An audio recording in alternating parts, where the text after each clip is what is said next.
Hey, buddy, Boris Lester, BK Force. Welcome to our Forex Weekly Technicals for 12/15, 12/19, 2004. Where are the trades? It's a really good question because there's a lot of activity, but very little movement over the last couple of days. But the net takeaway from everything that you see on the charts is that the dollar is actually starting to top out, at least for the near term.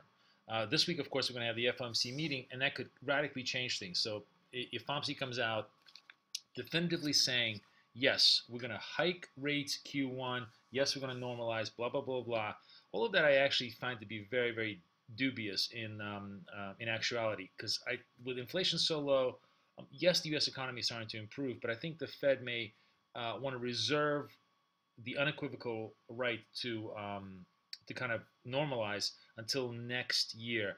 I think one of the things that they may be very afraid of is they'll say, yes, we're going to do it, then things slow down, and all of a sudden they're found again backtracking. So I don't think they want to commit until they're dead certain they're actually going to do it, which is why next week's FOMC is going to be so interesting. But in the meantime, the market is basically taking the cue that, hey, you know what?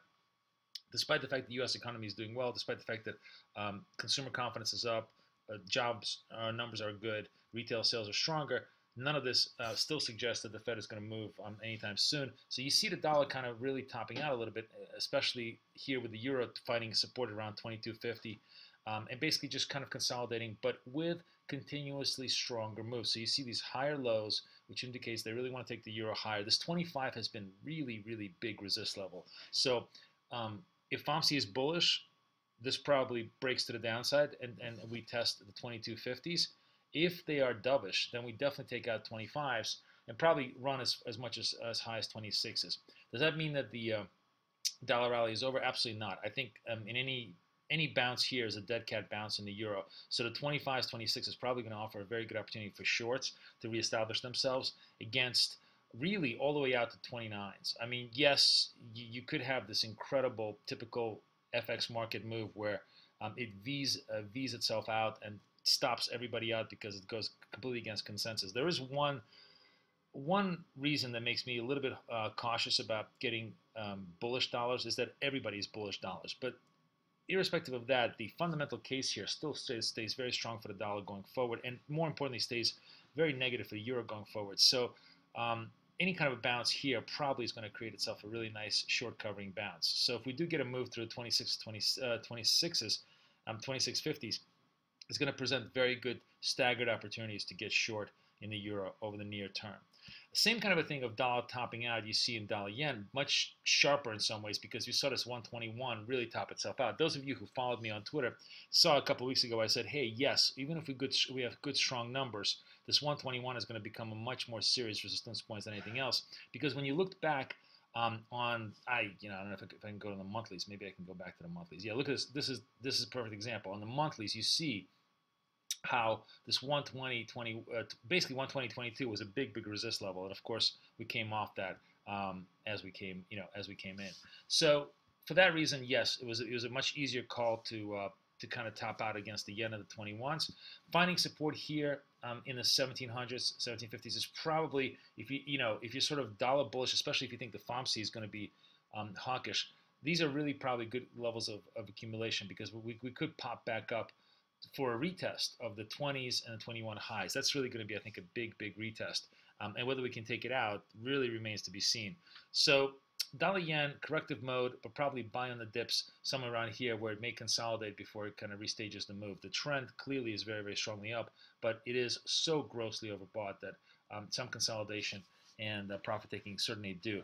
The test to the downside probably does not I was going to say that it doesn't really trigger much beyond the 116, 115 level. This was the big breakout level. If we start breaking this 115, 116, there's something more structurally wrong here than just a typical correction in an uptrend move. Pound dollar showing the similar kind of a dollar topping formation. This 55 level in the pound is definitely holding, but pound is really a sideshow these days because they're neither here nor there. The economy is good, but the monetary policy is very dovish.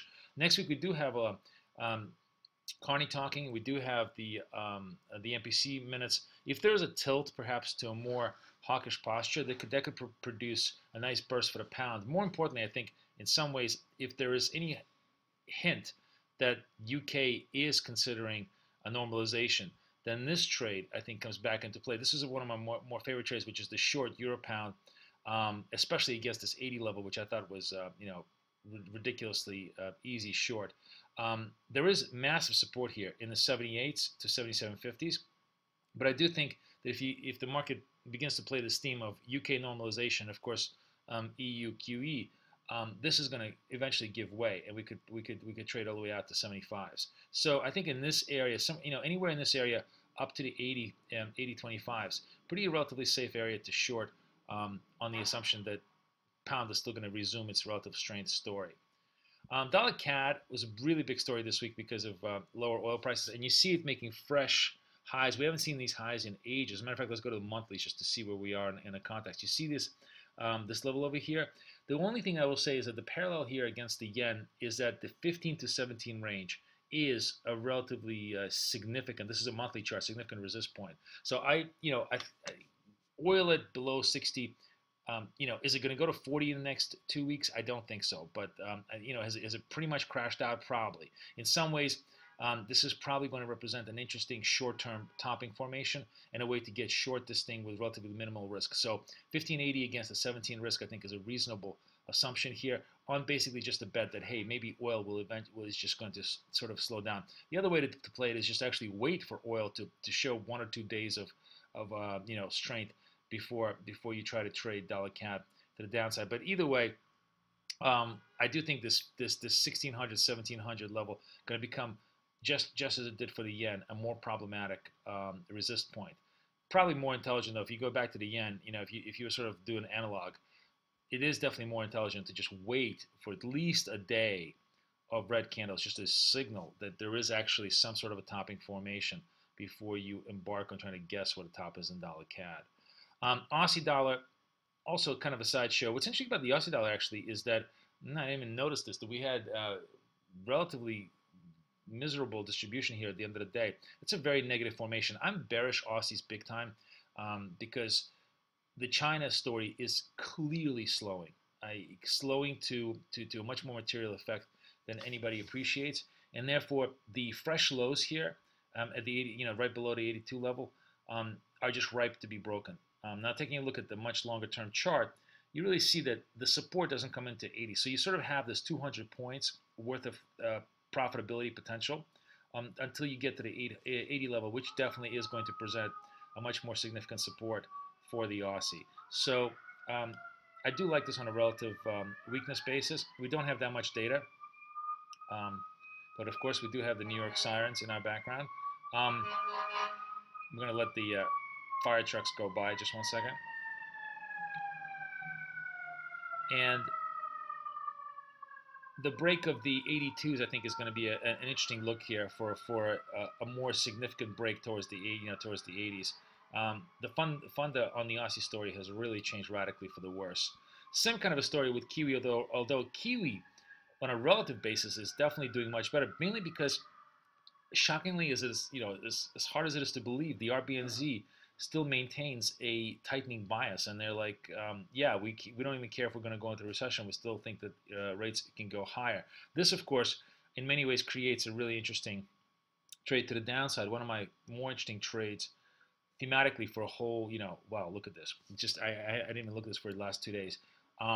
This is a trade that that I liked to the short side for a long time, but it's now at 105s, almost at 105s. And if we get this kind of a break in the Aussie, maintenance in the Kiwi, especially if we have relatively decent data in the Kiwi, there is no reason why this cannot, once we break this 105s, go to parity, which I think will be shocking. Now, 105 is really big level here, really, really big level. And this could be very much a watch for the next, next couple of days. But if we start breaking through here, the potential to go to parity really could become a very big story, as New Zealand basically not suffering as much as Australia. And the big thesis, and those of you who were with me in Singapore this summer, remember that I said the big thesis here is that basically Australia is much more vulnerable to a construction slowdown in China, but everybody still has to buy milk, irrespective of whether they slow down or not, which makes New Zealand much more invulnerable to a demand crunch as it does Australia. So that's the big thematic story here. You had touch of the 105s and a big retrace into the 110s. But then the rally really started to fail, and now you're starting to see actually, if you look at this on a monthly basis, look at these two massive negative candles, suggesting that we have a potential here to really start breaking this big support. But until and unless the support is broken, you have to respect it. And I think really the trade here comes in at around 104.50 on a break of that level. Anyways, that's how the trades are shaping up this week. There's actually quite a lot of very interesting momentum stuff that's going on. The net big story takeaway, I think, is dollar topping out. We're going to get the confirmation of that with a wishy-washy FOMC. If we do, then I think you can see Euro 25-26s. We can see yen back down to the 116s and cable through the 58s, especially if cable, if Carney suggests that yes, they actually are going to consider hiking rates in 2015. Wishing you guys the best of luck, the best of trading. Boris Schlossberg, over and out.